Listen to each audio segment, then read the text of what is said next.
Muy buenas tardes con todos. Es un gusto poder dirigirme a ustedes por segunda ocasión y espero que la preparación que he hecho para esta charla dé sus frutos. No quisiera pasarme más allá del tiempo que está asignado. ¿Sí? Bueno, entonces yo quiero hablarles acerca de los derechos de bienestar y el estado de bienestar. ¿Sí? Quisiera empezar con una brevísima visión histórica de lo que han sido los derechos humanos, y para eso, sobre todo me voy a concentrar en los últimos 200 años, con las constituciones después de la Revolución Francesa, y viendo ahí qué derechos se reconocen y también qué deberes se le impone al Estado. ¿Sí? En una segunda instancia, a partir de esta visión histórica, voy a referirme a lo que es un derecho humano y para terminar con la fundamentación. Creo que son suficientes temas como para copar el tiempo asignado, de modo que creo que no podré avanzar más hacia lo que quisiera, es dar por lo menos alguna razón sobre el estado de bienestar. Entonces, empecemos por la historia.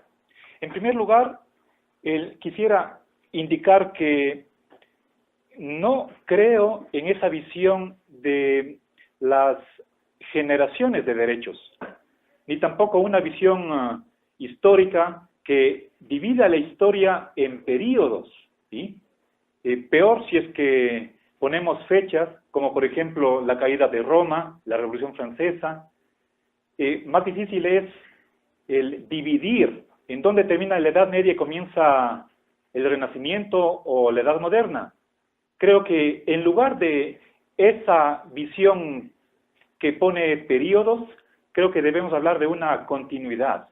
Y creo que esa es justamente la situación de la historia de los derechos humanos. Es decir, no creo que los derechos humanos sean invento de los modernos, puesto que ya los antiguos ya reconocían derechos. Y tampoco, bueno, por supuesto, hay una distinción de matiz. Los antiguos propiamente no hablaban de derechos, sino de deberes. Pero, como voy a indicar, a esos deberes corresponden derechos, ¿sí? Bien, entonces, creo que es importante no perder de vista esta, digamos, como una especie de presupuesto. No hay, por lo menos eso es lo que quisiera defender, no hay cortes ni rupturas en la historia, sino más bien una continuidad. En vez de generaciones, preferiría hablar de unas oleadas, ¿sí?, de derechos humanos. Ya en la antigüedad se reconocieron derechos civiles, políticos y de bienestar. Los derechos de bienestar, como dije, me parece que fue el día de ayer, son aquellos que imponen un deber positivo de acción o prestación en los demás. ¿Sí? Los otros que tienen que responder ante el titular de los derechos se llama el respondente o los respondentes. Entonces, ellos tienen una determinada obligación, mientras que por un lado el titular de derechos, el portador y el sujeto de derechos tiene una facultad para acceder a ciertos objetos, a bienes y servicios. En cambio, los demás tienen una obligación o deber con respecto a ese titular. ¿Sí? Hasta finales del siglo XVIII, es decir, hasta antes de la Revolución Francesa, los únicos derechos y deberes que se reconocieron fueron de tipo negativo.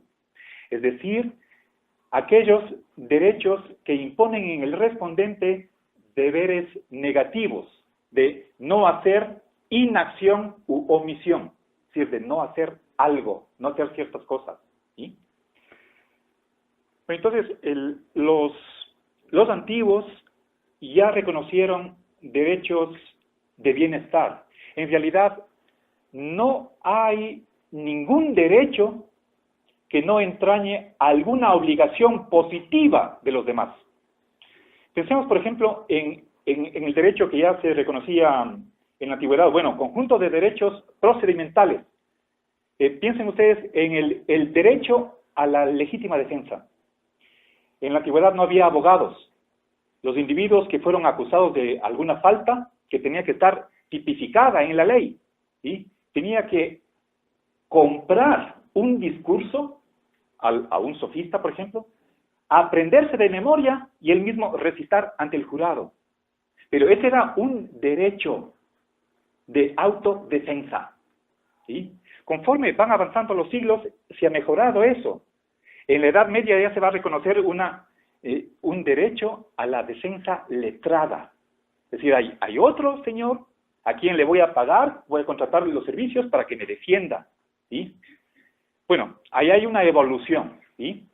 Pero lo que quiero decir es que ese derecho de autodefensa en la antigüedad tiene que estar garantizado por el poder público.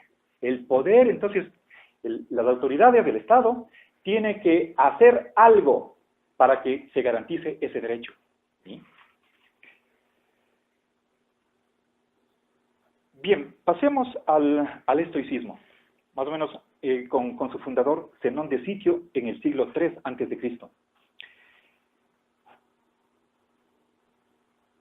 Ellos decían que todo ser humano, por naturaleza, tiene derecho, independientemente de su condición de ser libre o esclavo, griego o extranjero. Seguramente, aunque no les puedo garantizar, no les puedo asegurar, también derecho para las mujeres. Estoy hablando de los estoicos, ¿sí? Es decir, por el mero hecho de ser hombre, somos titulares, somos sujetos de ciertos derechos, que podríamos resumir en el de ser tratados con justicia y benevolencia. Séneca decía que, bueno, siglos más tarde, pero todavía dentro de la escuela estoica latina, que todo individuo, absolutamente todo, tiene derecho a ser tratado con amor, ¿sí? Por supuesto, eso influyó profundamente en el cristianismo, posteriormente. Entonces, este principio de que tenemos derecho a ser tratados con justicia fue asumido durante toda la Edad Media. Ahora, ¿qué pasa durante la Edad Media? Aparece el cristianismo y los santos padres, sobre todo, por ejemplo, San Juan Crisóstomo, San Ambrosio, que fue obispo de Milán, y otros más, creían que Dios ha dado a la humanidad la tierra para goce común de toda la humanidad. Ellos decían que por naturaleza, la situación originaria de la humanidad era la comunidad de bienes, ¿sí? Y que la propiedad privada, comunidad de bienes significa que los bienes son de todos, ¿sí? Piensen ustedes en el hecho de los apóstoles, se narra que las comunidades primitivas tenían todo en común, las comunidades cristianas. Quien quería pertenecer a esa comunidad, primero tenía que realizar la famosa parábola del joven rico, que todos conocemos, ¿sí? Aquella que cuando un joven le pregunta a Jesucristo, Maestro bueno, ¿qué debo hacer para ganarme el reino de los cielos? Le dice, si quieres ser perfecto, vende todo lo que tienes, repárteselo a los pobres y luego ven y sígueme, ¿sí? Eso cumplían los primeros cristianos. Tenían todo en común. Y además se dice que se repartía las cosas por necesidad. Ese es un principio que luego lo conoceremos como el criterio de distribución comunista, pero en realidad es cristiano, ¿sí? En el siglo V, San Agustín, cuando era obispo, se negaba a ordenar sacerdotes a quien no cumplía la parábola del joven rico, ¿sí? Entonces, en la escolástica latina se decía que por obra del pecado se introdujo la propiedad privada, que el derecho natural era contrario a la propiedad privada, que solo uno, por apropiación ilegítima, sin el consentimiento de los demás, ¿sí?, se apoderaba de algo y pasaba a ser el dueño, con exclusión de los demás. Eso estaba no permitido por el derecho natural. Esa era la posición mayoritaria de la escolástica. Entonces, se consideraba que la propiedad privada era injusta. Si es que nosotros juntamos esta última tesis con la de los estoicos, ¿sí?, de que deberíamos y debemos ser tratados con justicia, y puesto que la esclavitud, ¿sí?, la propiedad privada son injustas, de ahí deberíamos sacar la conclusión, ¿sí?, de que, por lo tanto, toda persona tiene derecho a vivir en una sociedad sin esclavitud, ni tampoco sin propietarios privados, ¿sí? Desgraciadamente, por más que esto era una consecuencia natural de las premisas que tenían vigencia en esa época, no se sacó esa conclusión, ¿sí? Podemos acusar a los antiguos, a los escolásticos, hasta cierto punto de ser inconsecuentes, pero en descargo sí podría decir que aquellos que defendieron el derecho natural, como los estoicos, influenciaron en los juristas romanos para suavizar la esclavitud, y en la Edad Media para paulatinamente, progresivamente, eliminar la servidumbre.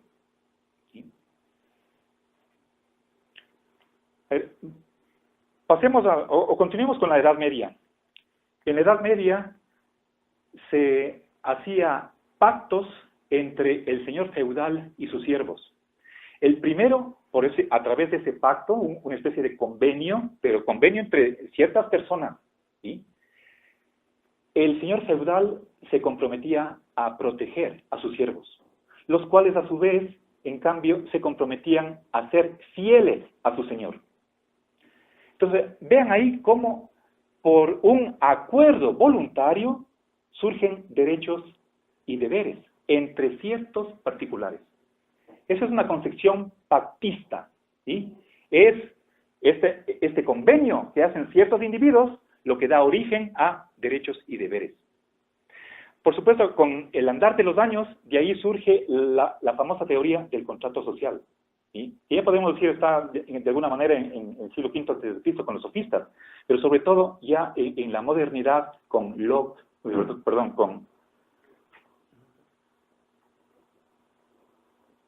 con Hobbes y Rousseau, ¿sí? Es decir, lo que tienen en común ambos teóricos de la teoría del contrato social es que los individuos se ponen de acuerdo para vivir bajo ciertas normas, ¿sí? Aquí no voy a dar los detalles del pensamiento de ninguno de esos dos autores, sino más bien recalcar que ese contrato social es entre individuos, entre particulares. Es decir, el individuo se compromete, esa es la obligación que contrae a partir del contrato, de no tratar con crueldad al otro. Y por lo tanto, la otra persona tiene el derecho de no ser perjudicado. Si fíjense cómo tanto el deber como el derecho son negativos, ¿sí? Pero ese es un pacto entre individuos y secundariamente, derivadamente, entre los individuos y la autoridad. Pero la evolución posterior fue dejando de lado esta obligación mutua entre individuos para convertirse en un compromiso entre el monarca y los súbditos, ¿sí? Y llegamos así a las vísperas de la Revolución Francesa, ¿sí?, donde hay una monarquía absoluta, inhumana, autocrática, y históricamente, frente a ese poder absoluto que puede cometer abusos, se ha blandido los derechos humanos como una especie de protección, defensa, escudo, o como límites ante ese poder, ¿sí?, poder monárquico. Entonces, llegamos así a la Constitución de 1793. ¿Sí? Y quisiera de aquí, de esta Constitución, leerles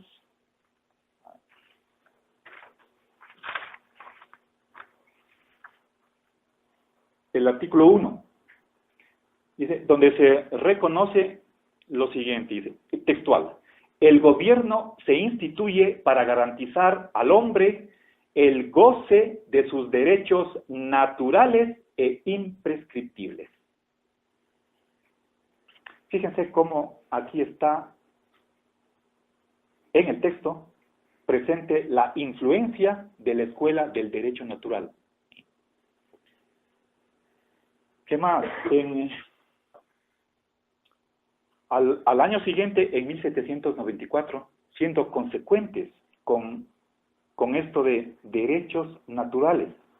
¿Cuál derecho principalmente? La libertad. Al año siguiente, la Convención Nacional, estoy hablando de la República Francesa, abolió la esclavitud en los territorios ultramarinos, por ejemplo en Haití. ¿Sí? Consecuencia lógica de esta declaración, bueno, que ya fue desde el año 1789.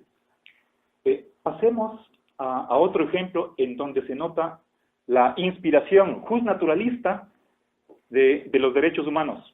En la Constitución no promulgada de la República Española de 1873, en su título preliminar leemos lo siguiente: toda persona, es textual nuevamente, toda persona encuentra asegurados en la República, sin que ningún poder tenga facultades para cohibirlos, ni ley ninguna autoridad para mermarlos, todos los derechos naturales. Estos derechos son anteriores y superiores a toda legislación positiva. En este mismo sentido, se pronuncia el preámbulo del proyecto de Constitución francesa del 19 de abril de 1946, la que proclama que todo hombre posee derechos inalienables y sagrados que ninguna ley podrá vulnerar. Bien, entonces hay una distinción entre ley positiva. Positiva está aquí entendida en sentido etimológico latino. Positum viene del verbo pono, ponere, que significa poner. ¿Sí? Una ley positiva es aquella puesta por la autoridad, que tenga competencia para ello y que tiene que seguir ciertas pautas procedimentales para que sean válidas esas leyes. Es el derecho positivo. Por lo tanto, es fruto o producto de una decisión, de una voluntad, de alguien, puede ser individual o colectivo. Frente a ello, se mantiene el derecho natural. Es decir, por naturaleza, o si quieren, el derecho tiene una esencia, una naturaleza, que es inmutable, eterna, por lo tanto que no depende de la subjetividad humana, ni de la sociedad, ¿sí? Y que contiene valores y principios que rigen el comportamiento de toda sociedad, humana y no humana. De ahí que Ulpiano define el derecho natural como aquello que la naturaleza prescribe a los animales. Según el derecho natural, el derecho humano, ¿sí? El ordenamiento jurídico humano, los derechos humanos, los derechos fundamentales humanos son simplemente un caso particular del derecho natural que rige para toda especie social, sean hormigas o elefantes. Es decir, tiene que haber una autoridad que imponga leyes y a su vez que haga garantizar derechos. Por otra parte, los súbditos tienen una tendencia natural, un instinto para obedecer a la autoridad siempre y cuando vele por el bien común de los miembros de esa sociedad. Que esa es la finalidad de toda sociedad. ¿Sí?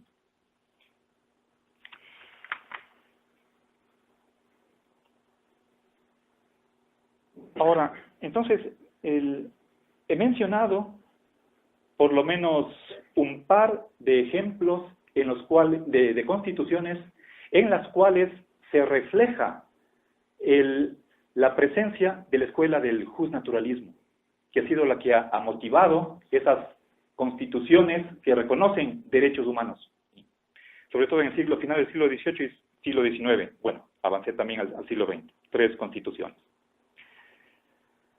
Ahora voy a referirme a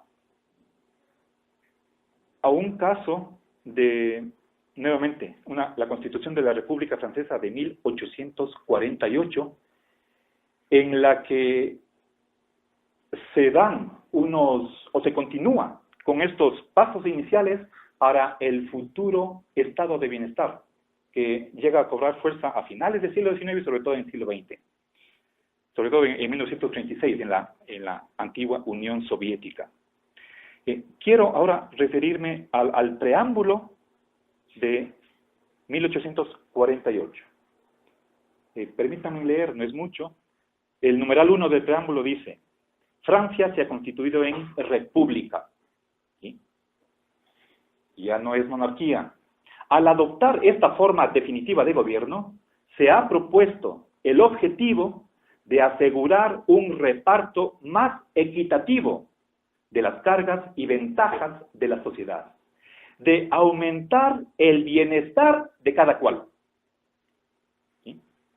Fíjense, esto nos hace recordar a la Constitución nuestra. El número 8 dice lo siguiente: la República debe, mediante una asistencia fraterna, asegurar la subsistencia de los ciudadanos necesitados.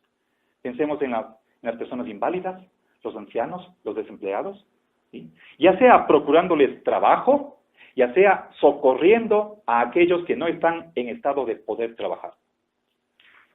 Y el artículo 13 dice: la Constitución garantiza a los ciudadanos la libertad de trabajo.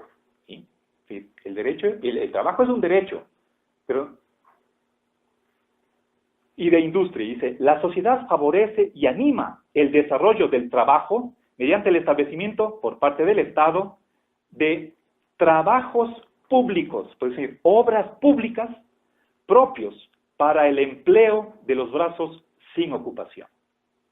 ¿Sí? El Estado, según la Constitución, se impone la obligación de emprender obras públicas para emplear a los desocupados.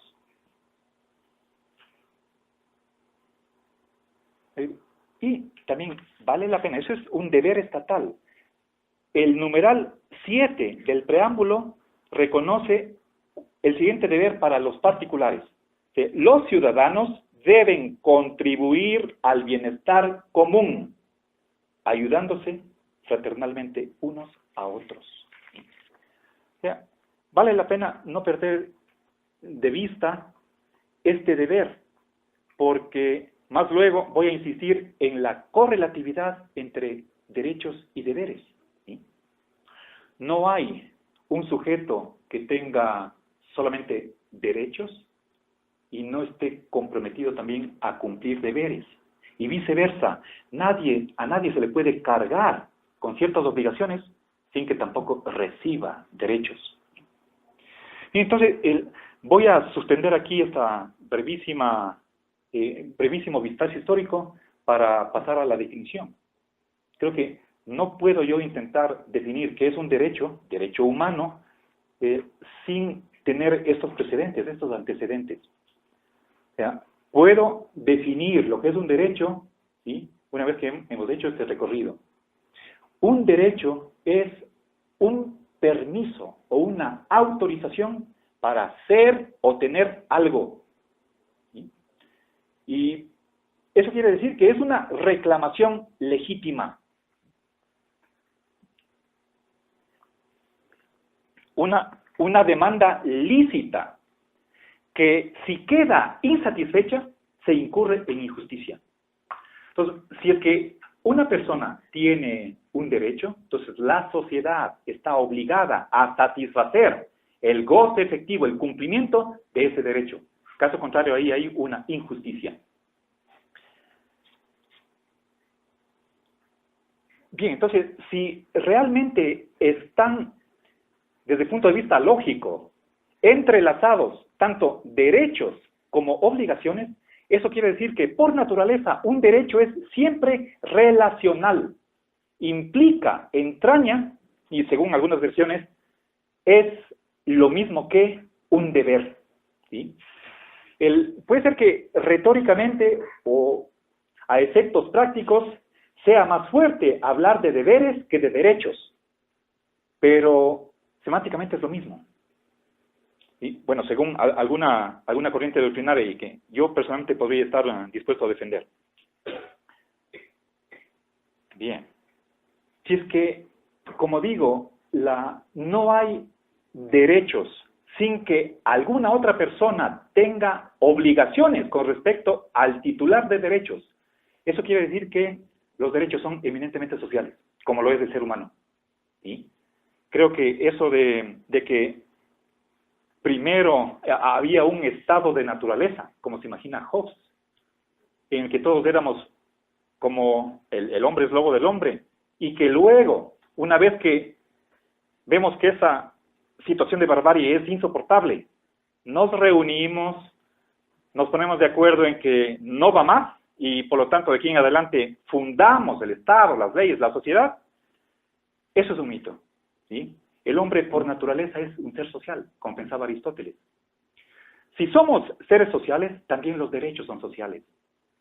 Un Robinson Crusoe que viva aislado, en solitario, no tendría ni derechos ni deberes. ¿Sí? Entonces, si es que esto es verdad, ¿sí? Y por supuesto todo es debatible, entonces no se podría aceptar una justificación de los derechos humanos basados en un rasgo intrínseco del ser humano, cualquiera que éste sea. ¿Sí? Como podría ser la racionalidad, la conciencia o lo que ustedes quieran. No voy aquí a repetirme con respecto a otra ponencia que tuve la oportunidad de impartir precisamente en Loja, donde estuvo presente Estefan. Más bien, ahora quisiera pasar al tercer punto de mi ponencia, la cuestión de la fundamentación, o las fundamentaciones que hace Lorenzo Peña. Hasta el año 2006 podía detectar dos, y el año pasado ha presentado una nueva, que voy a desarrollarla aquí. En primer lugar, se puede decir que si nos preguntamos, ¿por qué tenemos derechos humanos? ¿Sí? Bueno, desde la pregunta podría ser que, según el positivismo, no tenga sentido. ¿Sí? O según los realistas, lo que en lugar de estar perdiendo el tiempo en habladurías acerca de la fundamentación, más bien ocupémonos de las garantías de los derechos. Eso desde un punto de vista realista, ¿sí? De política real. Yo voy a, sobre todo ya al final de mi exposición, voy a referirme a la discusión entre justnaturalismo y justpositivismo. Pero antes de eso, sí quisiera referirme a una justificación, a dos justificaciones. La una, centrada en el bien. ¿Sí? Si nosotros nos preguntáramos, ¿cuáles son los derechos naturales? ¿Sí? Aquellos que tenemos por naturaleza, independientemente de si están reconocidos o no en la Constitución, o por alguna ley. Un derecho no escrito, pero que no es simplemente cuestión de costumbres, sino que, queramos o no, están ahí presentes. ¿Sí? ¿Cuáles serían esos derechos naturales? Estoy hablando sobre todo de derechos fundamentales. ¿Sí? No derechos como, por ejemplo, el de parquearme en la calle. ¿Sí? A ver, entonces, ¿cuáles son los derechos que tenemos por naturaleza? Ahí hay un gran problema. La posición de Lorenzo Peña es que no hay criterio para diferenciar aquellos derechos naturales de los que no lo son. En lugar de bregar con ese problema de responder dando una lista, un catálogo de derechos naturales, lo que hace Lorenzo Peña es adoptar un método que se llama principialista, o si quieren ustedes con otro nombre que no es de él, un método axiomático. Escojamos un número muy reducido de derechos a partir de los cuales se deriven los demás, por lógica jurídica. ¿Cuáles serían esos axiomas? Lorenzo Peña se queda con uno solo: el derecho de participar del bien común. ¿Sí? El bien común no es solamente la suma de los bienes individuales, es algo más que eso. Pero esta noción de bien común pertenece a la filosofía política. Ahora, hablamos de bien, ¿sí? Es el bien de los individuos lo que exige que éste goce de ciertas condiciones para una vida decente y digna. Como por ejemplo, vida, libertad, vivienda, salud, trabajo, etc. Entonces, vean cómo el bien como valor antecede y es anterior a cualquier derecho. Esa es una justificación que hace él. Otra es una justificación de tipo social. Todo ser humano nace en el seno de una familia, ¿sí? Tiene papá y mamá, y por ese mero hecho tiene derechos, ¿sí? Es un hecho biológico. Todos pertenecemos a la especie humana, ¿sí?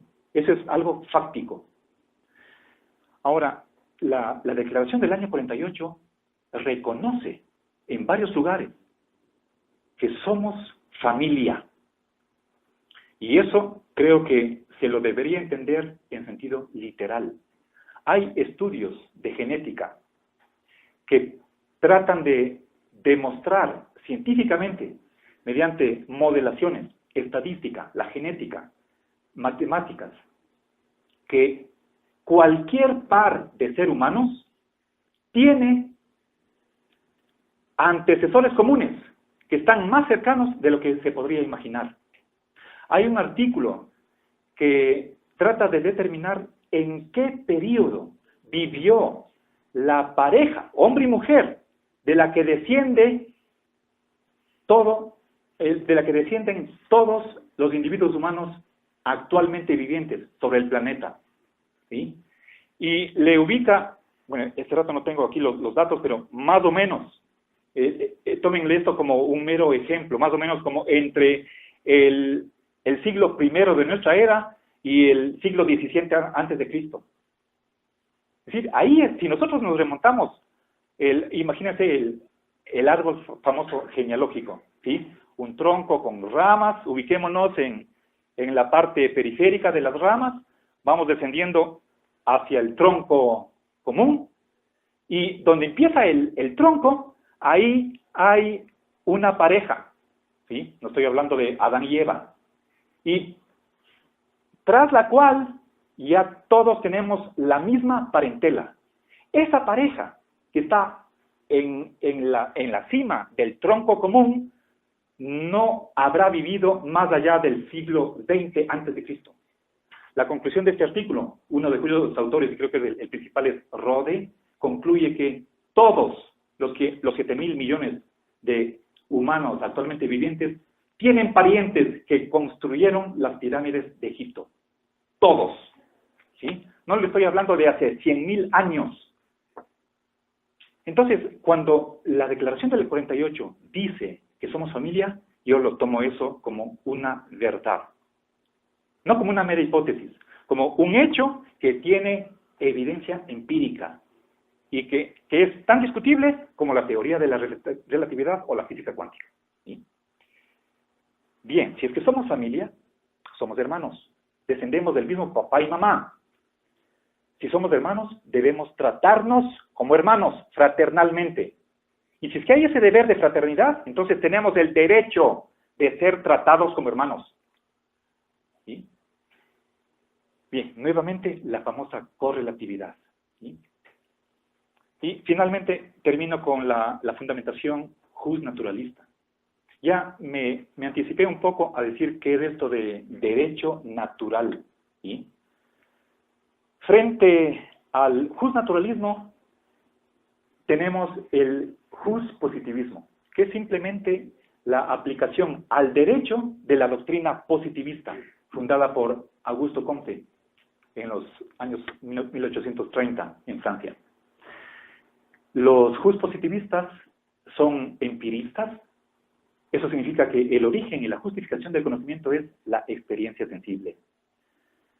Pero como la justicia, la equidad como valores son transempíricos, entonces la pregunta por qué es la justicia, qué es el derecho, por qué existe, para qué, son preguntas que no tienen sentido. Y por lo tanto, la ciencia del derecho, como ciencia social y empírica, lo único que tiene que hacer es estudiar el derecho tal como es, sin referencia al derecho como debería ser. La única fuente del derecho es la ley positiva. ¿Sí? Ahora, quisiera enumerar un par de objeciones frente al positivismo. ¿Sí? No, hay, por supuesto, otras características más que podría mencionar, pero por brevedad, por cortedad de tiempo del que no dispongo, voy a quedarme ahí. Uno de los problemas que tiene el positivismo es que los propios ordenamientos jurídicos apelan a valores. ¿Sí? Es decir, los valores, como puede ser los que he mencionado, la justicia, la equidad, no son externos al ordenamiento jurídico. Son invocados por los propios juristas. Otra dificultad más grave se reveló con los famosos juicios de Nuremberg después de la Segunda Guerra Mundial. Cuando en Alemania se quiso juzgar a los criminales, a quienes habían matado a judíos y que pertenecían al nacionalsocialismo, surgió el problema de cómo podemos juzgar a individuos que actuaron de acuerdo a las leyes, que fueron aprobadas de acuerdo a los cánones procedimentales aprobados o correctos. ¿Sí? Si es que el positivismo fuera correcto, entonces todas las leyes del nacionalsocialismo deberían tener vigencia jurídica. Y si estos criminales actuaron de acuerdo a la ley, ¿cómo así le vamos a llegar a juicio? ¿Sí? Entonces, ese fue un problema gravísimo para el positivismo. Históricamente hay un filósofo del derecho que era positivista, Gustavo Radbruch, que a partir de esta experiencia, de este problema crucial, se convirtió en naturalista. Bien, tengo algunas otras objeciones, igual no voy a repetirme a mí mismo. Terminaré con una brevísima alusión al estado de bienestar. Ya mencioné a una constitución del siglo XIX que reconocía deberes del Estado. ¿Sí? Ahora, pensemos se suele aducir el principio de subsidiariedad para decir que el Estado debe ofrecer o prestar servicios públicos. Por ejemplo, servicios de salud. Tenemos el IES. Servicios de educación, con escuelas, colegios, universidades estatales, fiscales, y además, bueno, en nuestro país y en otros países, gratuitas. Podemos hablar de servicios de vivienda social. ¿Sí? El gobierno, puede ser local o nacional, construye casas. Pueden ser o para venta a un precio que sea accesible a la población o vivienda de arriendo, para quien no puede acceder a comprar. ¿Sí? Y estos son servicios prestados por el Estado. Ahora, si es que la pregunta es, ¿viviríamos mejor sin ese estado de bienestar? ¿Sería mejor un estado mínimo? Uno que se limite simplemente a garantizar los derechos de vida, libertad y propiedad, y nada más. ¿O estaríamos mejor sin Estado? En una situación anárquica, en la que hasta la seguridad, Es decir, la policía es cuestión de guardianía privada. Usted vaya a hacer un contrato con la compañía X y le mandamos un guardia, le ponemos una alarma. ¿Sí?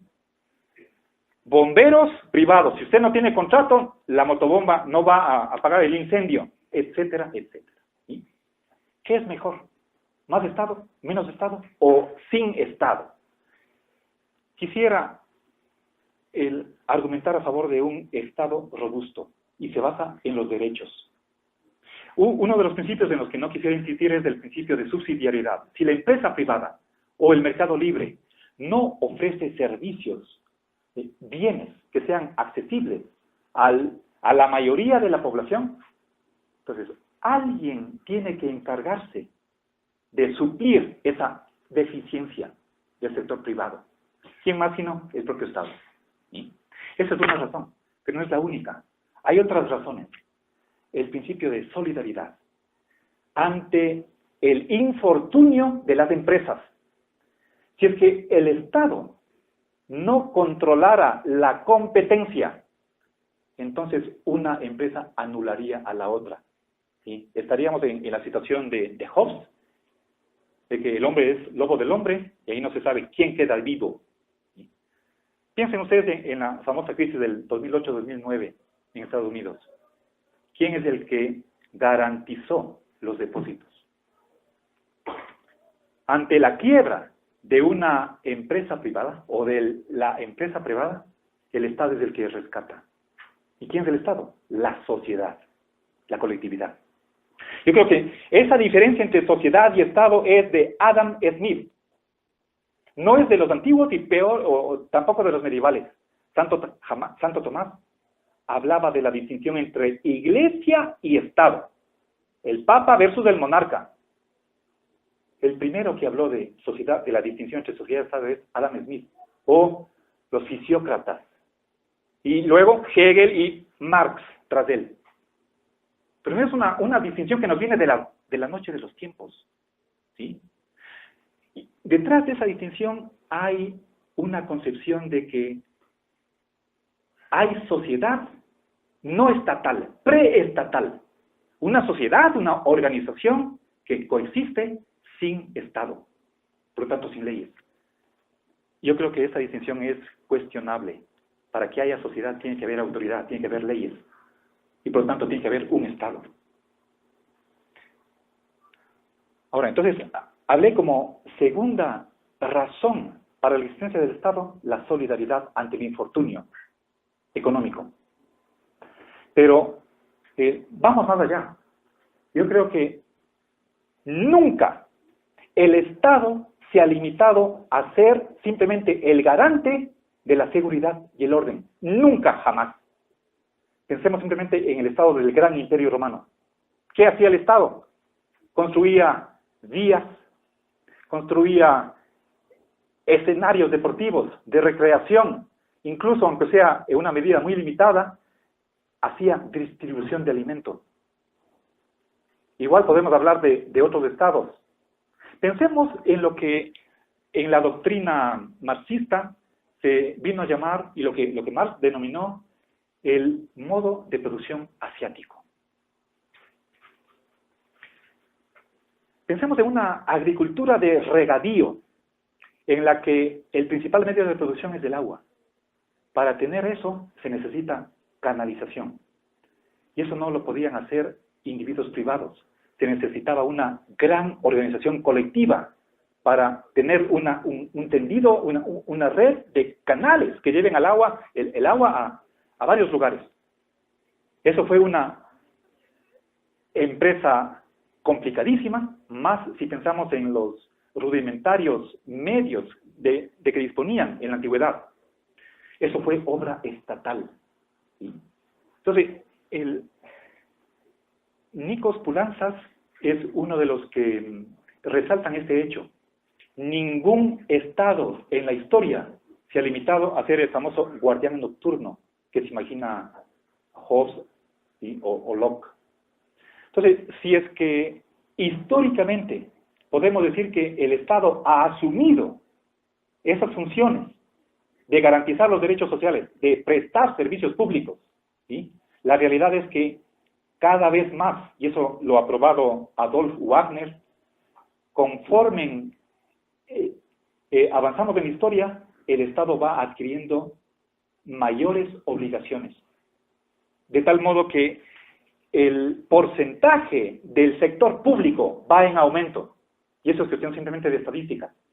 Podemos comparar cuál fue el porcentaje de participación pública de países como Francia, Alemania, Italia, Japón, en el año, por ejemplo, 1945, en el año 1975, en el año 1995.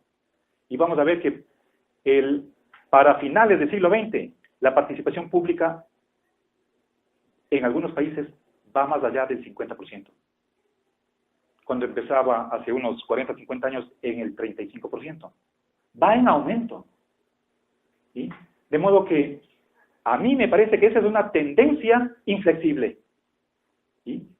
Y que quienes creen que lo mejor es menos Estado, menos servicios públicos, recorte de presupuesto, ¿sí? Entonces creo que están condenando a la muerte a millones de seres humanos. Por supuesto, es algo debatible, pero desde que en la crisis del 1930, Roosevelt incorporó una administración de obras públicas, liquidó el capitalismo. Bueno, podemos discutir, creo que es el momento de que dé las gracias, ¿no?